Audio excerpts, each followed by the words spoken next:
தமிழகத்தில் தலை நிமிர்ந்து நிற்கின்ற விவசாயிகளுடைய தலைவராக செயல்பட்ட நமது நாராயணசாமி நாயுடைய நினைவு தினத்தை முன்னிட்டு நம்ம விவசாயிகளுக்காக 59 விவசாயிகள் உயிர் தியாகம் செய்த தினத்தை முன்னிட்டு இந்த டெகனே கோட்டையிலே மாபெரும் பேரணி ஊர்வலம் நடத்தி இதற்கு தலைமை தாங்கிய கணேஷ் ரெட்டி அவர்களுக்கும் மற்றும் சிறப்புரை ஆற்ற வந்திருக்கும் மாநில தலைவர் ஈச முருகேசன் ஜி அவர்களுக்கும் கிருஷ்ணப்பா அவர்களுக்கும் மற்றும் சுப்பிரமணிய அவர்களுக்கும் ஈசா முருகானந்த சுவாமி அவர்களுக்கும் இந்த டெகனிய கோட்டை நகரத்தில் இந்த பேரணி நடத்தியதற்காக அவர்களுக்கு பாராட்டுகளும் நன்றிகளும் வணக்கத்தை தெரிவித்துக் கொண்டு இன்று நான் கூறுவது என்றால் விவசாயிகள் ஒற்றுமை இல்லாதனால் அதிகாரிகள் தலை நிமிர்ந்து ஆடுகிறார்கள். எந்த அரசாங்கம் வந்தாலும் விவசாயிகள் ஒத்துழைப்பில்லை.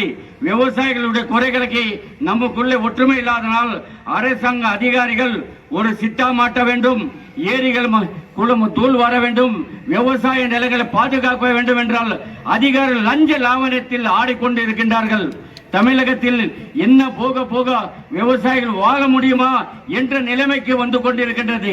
அதை காப்பாற்ற ஈசா முருகானந்த சுவாமி அவர்கள் தலைமை ஏற்று இன்று விவசாயிகளை காப்பாற்ற வேண்டும், விவசாயிகள் ஒற்றுமை வேண்டும். அனைத்து விவசாய நண்பர்களை கேட்டுக்கொள்வது, அரசியல் கட்சி தலைவர்களை கேட்டுக்கொள்வது என்னென்றால் அரசியல் கட்சிகள் மறந்தீர்கள், விவசாயிகளுக்காக ஒத்துழைத்து விவசாயிகள் முன்னேற்றத்திற்காக பணியாற்றுகள். ஏரிகள், குளங்கள், சுடுகாடுகள், விவசாய நிலங்கள் செல்லும் சாலைகள் எல்லாம் ஆக்கிரமிப்பு. எந்த இடத்தில் போய் சொன்னாலும் இந்த அதிகாரி சொன்னா அந்த அதிகாரி மேலே சொல்வது, அந்த அதிகாரி போன இந்த அதிகாரி மேலே, இந்த துறை எங்களுக்கு சொந்தம் இல்லை, அந்த துறை அன்னவனுக்கு சொந்தம் இல்லை என்று விவசாயிகளை பழிவாங்கி கொண்டிருக்கின்றார்கள்.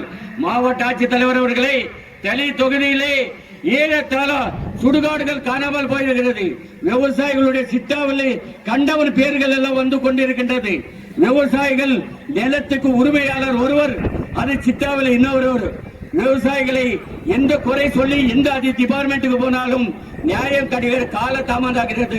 உடனடியாக விவசாயிகளை காப்பாற்ற நம்ம அனைவரும் ஒற்றுமையிலிருந்து நம்மை காப்பாற்ற வந்திருக்கும் முருகானந்த சுவாமி அவர்களுக்கு ஒத்துழைப்பு தந்து நாங்கள் விவசாயிகள் வெற்றி பெற வேண்டும் என்று கேட்டுக்கொண்டு எனக்கு வாய்ப்பு கொடுத்ததற்கு நன்றி தெரிவித்து வணங்குகிறேன்.